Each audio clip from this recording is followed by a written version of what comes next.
உலகமெங்கிலும் நிறைந்திருக்கும் ராஜ் டிவியின் அன்பு தமிழ் நெஞ்சங்களுக்கு அடியேன் சுபாஷ் பாலகிருஷ்ணனுடைய அன்பான வணக்கங்களும் வாழ்த்துக்களும். 12 ராசிகளுக்கான பிரத்யேக பலன்களை விரிவாக பார்ப்போம்.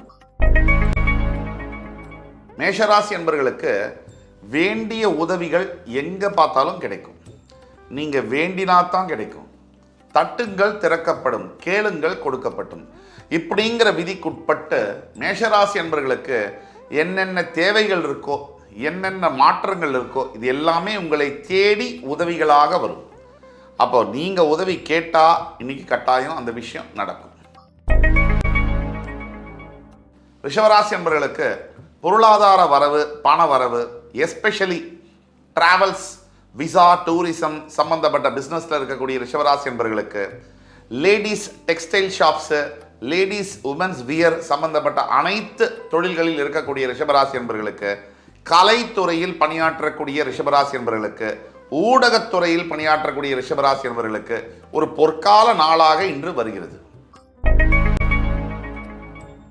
மிதுன ராசி என்பவர்களுக்கு மனமெங்கும் தேவையில்லாத பயம், சஞ்சலம், தேவையில்லாத கவலை, இது மூன்றும் உங்களை ஆட்டி படைக்கக்கூடிய ஒரு நாளாக இருக்கு.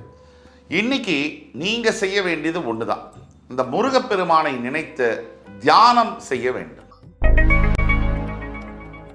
கடகராசி என்பவர்களுக்கு அற்புதமான நாள். நினைத்த காரியங்கள் அனைத்திலும் வெற்றி பெறக்கூடிய சாத்தியம் இன்னைக்கு உண்டு. புதிய முயற்சிகளை இன்னைக்கு தொடங்குவது நல்ல பலனை தரும். சிம்மராசி என்பவர்களுக்கு தடைகளும் தாமதங்களும், தேவையில்லாத வம்பு வழக்கு சச்சரவுகளும் வரக்கூடிய நாள். சாதாரணமாக உங்களை சீண்டினாலே பயங்கரமாக கோபம் வரும். இன்னைக்கு வேணும்ட்டு வம்புக்கு இழுத்தா நீங்கள் சும்மாவா விடுவீங்க? ஆனால் இன்னைக்கு தான் நீங்கள் அமைதியாக இருக்கணும். இதுவும் கடந்து போகும் என்று நினைக்க வேண்டிய ஒரு நாள்.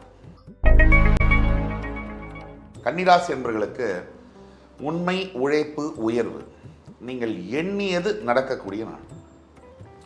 எவ்வளவு வருஷமா நீங்க காத்திருந்து உங்களுடைய லட்சியங்களை நிறைவேற்றக்கூடிய அந்த நாள். நீங்க மட்டும் இன்னைக்கு கொஞ்சம் முயற்சி எடுத்தால் அந்த இறைவன் இறங்கி வந்து உங்களுக்கான வெற்றியை தர காத்து கொண்டிருக்கிறார். துலாம் ராசி என்பவர்களுக்கு மகிழ்ச்சி வெள்ளம் பொங்கக்கூடிய நாள். மனதிலும் சரி, உடலிலும் சரி, தன்னறியாத உற்சாகம், தன்னை அறியாத ஒரு புத்துணர்ச்சி, இதையெல்லாம் இருக்கும். இதற்கு காரணங்கள் கிடையாது. கிரகங்கள் அவங்க மூவ் ஆகிட்டே இருப்பாங்க. அந்த கிரகங்கள் சேர்க்கைக்கேற்ப, அதோடைய நிலைக்கேற்ப மனம் அதோடைய நிலையை மாற்றிக்கொள்ளும். ஆக சந்திரன் என்பது மனதை குறிப்பதாகும். இன்றைய நாளில் உங்களுடைய அத்துணை நல்ல காரியங்களும் நிறைவேறும்.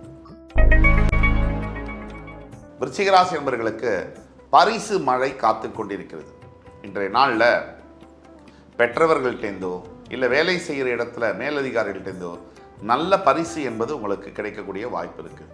பாராட்டுகளும் கிடைக்கும். உங்களுடைய நல்ல எண்ணங்களுக்கும் நல்ல உழைப்பிற்கும் தகுந்த வெகுமானம் கிடைக்கக்கூடிய ஒரு நாள்.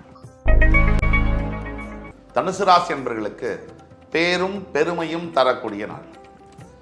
தனுசு பொறுத்த வரைக்கும் எப்பவுமே பெரிய எண்ணங்கள், பெரிய லட்சியங்கள் பிறப்போடையே உங்களுக்கு இருக்கு. உங்களுக்கான பெருமை உங்களை தேடி எப்பவுமே வரும். இன்னைக்கு உங்களுக்கு உங்களுடைய அங்கீகாரமும் அந்தஸ்தும் கிடைக்கக்கூடிய ஒரு நாள். மகர ராசி என்பவர்களுக்கு நினைத்தபடி நினைத்த காரியங்கள் நடக்கக்கூடிய ஒரு நாள். நீங்க எடுக்க வேண்டியது சின்ன முயற்சி தான். முயற்சி உடையார் இகழ்ச்சி அடையார், முயற்சி திருவினையாகும் என்ற சொல்லிக்கேற்ப இன்னைக்கு நீங்க போடக்கூடிய எல்லா விதமான எஃபர்ட்ஸும் மறுபடி 10 மடங்கு உங்களுக்கு நல்ல பலனை தர காத்துக்கிட்டு இருக்கு. நீங்க மட்டும்தான் முயற்சி செய்ய முடியும். கும்பராசினியர்களுக்கு அற்புதமான ஒரு நாள். எப்படிப்பட்ட நாள் அப்படின்னு கேட்டோம்னா, 7.5 சனி ஜென்ம சனியாக வாட்டி வதைத்து கொண்டிருக்கின்ற இந்த காலகட்டத்தில் கடன் தொல்லை, மனதில் ஒரு அழுத்தம், உறவுகள் பிரிந்து இருக்கக்கூடிய பலதரப்பட்ட பிரச்சனைகள் நடுவில் வாழக்கூடிய கும்பராசினியர்களுக்கு இன்று யாரோ ஒருத்தர் உங்களை பற்றி பெருமையாக பேச போகிறாங்க. அவர்கள் சொல்லக்கூடிய வார்த்தைகள், அட்லீஸ்ட் அந்த வார்த்தை நடக்குதோ இல்லையோ, கேட்கும் போது மனசுக்கு ஒரு உற்சாகம் வரும் இல்லையா, அந்த உற்சாகம் இன்று உங்களுக்கு கேரண்டீடாக கிடைக்கும். மீனராசி என்பவர்களுக்கு திடீர்னு விட்டு போன ஒரு சொந்தம் பந்தம் மறுபடி சேரக்கூடிய ஒரு நாள். எங்கோ தொலைந்து போன ஒரு நினைவுகள், பழைய வாழ்க்கையில் மீட் பண்ண ஒரு பர்சன் அப்படின்னு வச்சுக்கோங்க. அந்த மாதிரியான நபர்களை நீங்கள் மறுபடி சந்திச்சா உங்கள் மனசு எவ்வளோ சந்தோஷப்படும். சின்ன வயசில் 15 வயசில் 10 வயசில் விளையாடின ஒரு ஃப்ரெண்டை மறுபடி பார்க்கும்போது ஏற்படக்கூடிய மகிழ்ச்சிக்கு அளவே கிடையாது. அப்படிப்பட்ட மகிழ்ச்சி இன்று உங்களை தேடி வரும். இன்று 12 ராசிகளுக்கான பிரத்யேக பலன்களை விரிவாக பார்த்தோம். அத்துணை ராசிக்காரர்களுக்கும் எம்பெருமான் முருகப்பெருமான் சகல சௌபாகியங்களையும் அள்ளித் தருவார் என்ற நம்பிக்கையுடன் உங்கள் அத்துணை பேரிடமிருந்து விடைபெறுவது உங்கள் சுபாஷ் பாலகிருஷ்ணன். நன்றி, வணக்கம், வாழ்க வளமுடன்.